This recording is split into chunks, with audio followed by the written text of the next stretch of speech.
Art or crime? The rules of street art.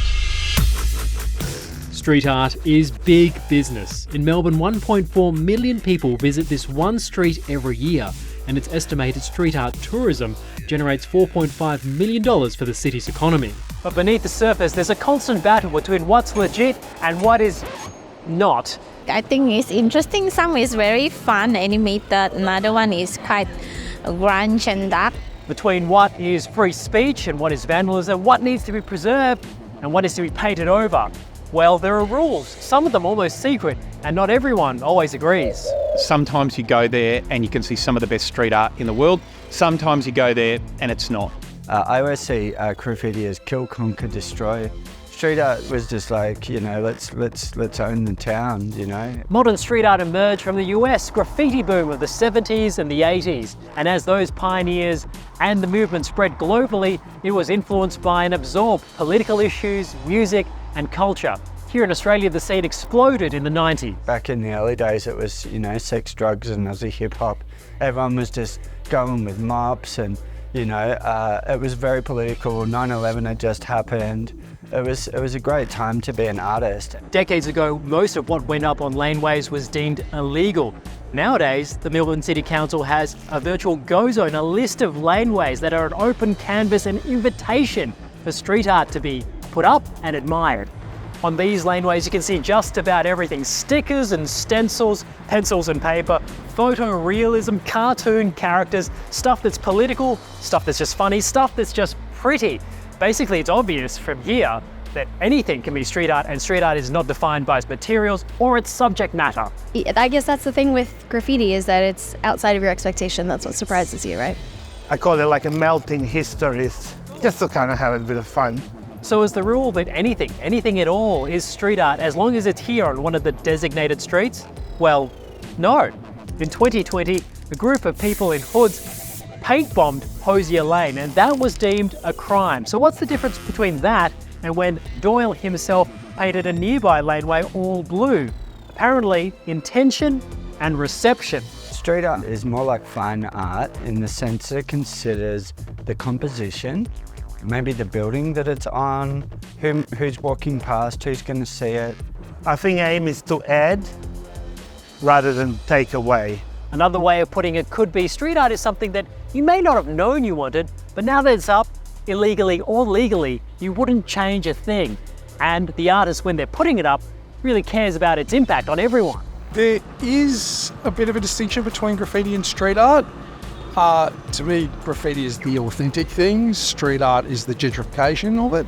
In the past year, the Melbourne City Council has spent $3 million removing what it deems graffiti from city surfaces. It says about 112 square metres of city surface have been cleansed of graffiti. It's also spending thousands on protective glazes to protect street art that it wants to keep forever. So far, 50 sites have had that glaze on it. But hold on, isn't street art like graffiti? Can graffiti be street art? From a practical perspective, I can tell you I see people taking photographs of street art all the time. I've never seen someone taking a photograph of tagging. I think some of them are just to scribble around, but some they actually have something they want to tell. Graffiti is very much a subculture that if you're not part of it, you're excluded from it. What we're totally against is the tagging and the vandalism. Tagging is a key word. This is a tag. It's basically a scribble and almost indecipherable unless you know the language or the symbolism of what's going on. That can evolve to what's known as a throwy or a throw-up. It's the same thing, just more understandable because it's bigger, bubblier, blockier. That can evolve into something known as a piece. Here, the size, colour, composition, dimensions all become much more important and much more appreciable, even if you don't know what's going on. So yes, there can be artistry in graffiti as long as enough people appreciate what's happening. Another word for a piece is a mural.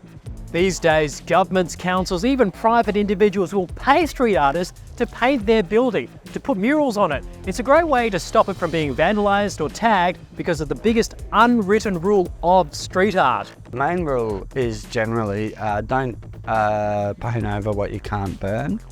That means if you're not better than that, then you shouldn't go over it.